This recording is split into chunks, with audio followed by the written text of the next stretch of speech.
Hello everyone, in this video I'm going to show you how you can fix Hamster Kombat not opening, right? So if it is not working in your phone, then in this video I'm going to solve your issue, right? So it's really easy. As you can see here, this is my Hamster Kombat and you have to open your Telegram mobile application here. On the top right side corner, go to first search bar and just write here Hamster and Kombat, right? So make sure there's a blue tick mark. You have to use this one.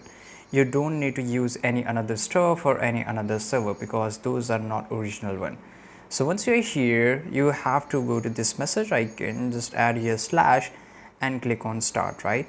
And here you will get this three option and click on play in one click, right? So right now it will just load for a few seconds and my Hamster Kombat, it's loading and it will get open in few seconds, right? So if you're not able to get this to page, then the problem is from the server side from Telegram. So you need to fix that, and basically you can't do anything because it's from Hamster Kombat. So they're going to solve it, and basically it has been already solved, so you don't need to worry about this thing, right?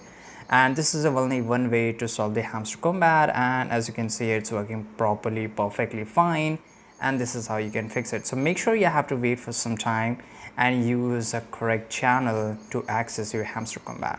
I hope you found this video really useful. If you did, make sure to like this video, subscribe.